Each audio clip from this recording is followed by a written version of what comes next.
Hello guys, welcome back to my channel. അങ്ങനെ നമ്മൾ fort കൊച്ചിയിൽ നിന്നിട്ട് മട്ടാഞ്ചേരിക്ക് എത്തിയിരിക്കുകയാണ്. ഏകദേശം ഒരു 1:30 മണിക്ക് ആയിട്ടുണ്ടാവും. ഞങ്ങൾക്ക് നല്ല വിശപ്പുണ്ടായിരുന്നു. അപ്പോൾ ഞങ്ങൾ ഇവിടെ സീഗൾ റെസ്റ്റോറൻറ്റിലേക്ക് വന്നിരിക്കുകയാണ്. ഇതൊരു ബാർ കം റെസ്റ്റോറൻ്റ് ആണ് കേട്ടോ.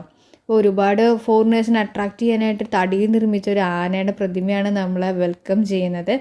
പിന്നെ നല്ല ഓപ്പൺ ആയിട്ടുള്ള ഒരു റെസ്റ്റോറൻ്റ് ആണ്. ഒരു സൈഡിലൊക്കെ നമുക്ക് ഭക്ഷണം കഴിക്കാനായിട്ടുള്ള സൗകര്യങ്ങളും പിന്നെ നമുക്ക് കായലിലേക്ക് നേരെ നോക്കിയിരുന്നിട്ട് കാറ്റൊക്കെ കൊണ്ടിട്ട് ഭക്ഷണം കഴിക്കാനായിട്ടുള്ളൊരു സെറ്റപ്പാണ് അവിടെ ഉള്ളത്. ഈ കൊച്ചി ട്രിപ്പിൽ ഏറ്റവും കൂടുതൽ എനിക്ക് ഇഷ്ടപ്പെട്ട ഒരു പ്ലേസ് എന്ന് പറയുന്നത് ഈ റെസ്റ്റോറൻ്റ് ആയിരിക്കും.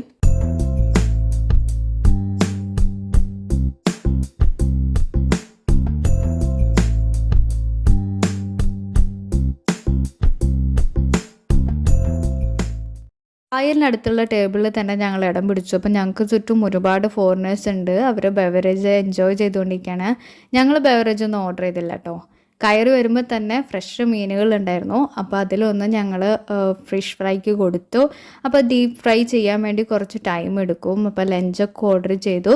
അപ്പോൾ അതുവരേക്കും കഴിക്കാനായിട്ട് സ്റ്റാർട്ടറായിട്ട് ചിക്കൻ 65 ഓർഡർ ചെയ്തു.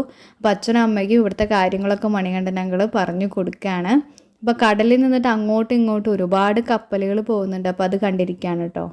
കുറച്ച് കഴിഞ്ഞപ്പോഴേക്കും ഫുഡ് എത്തി. അച്ഛനും അമ്മയും ചപ്പാത്തിയും വെജിറ്റബിൾ കറി കഴിക്കുന്നത്, ഞാനും ഏട്ടനും പൊറോട്ടയും ചിക്കൻ കറി സെമി ഗ്രേവിയും പിന്നെ ഒരു നെയ്മീൻ ഫ്രൈ ഉണ്ടല്ലോ.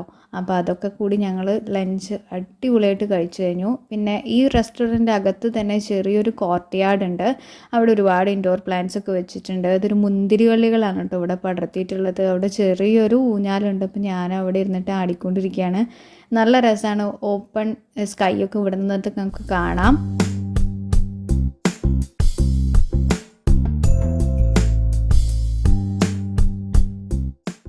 കായലിലേക്ക് നീണ്ടു കിടക്കുന്ന ഒരു സ്പേസ് ഉണ്ട്. ഇവിടെ ലൈറ്റ്സൊക്കെ ഓൺ ആക്കുമ്പോൾ രാത്രി നല്ലൊരു ആംബിയൻസ് ആണ്. അപ്പം ഞങ്ങൾ കഴിച്ചു കഴിഞ്ഞിട്ട് ഇറങ്ങുകയാണ്. ഞങ്ങൾ നേരെ പോകുന്നത് ജൂതപ്പള്ളിയിലേക്കാണ്. അപ്പോൾ അവിടുത്തെ വിശേഷങ്ങൾ നെക്സ്റ്റ് വീഡിയോയിൽ കാണാം. Buy now.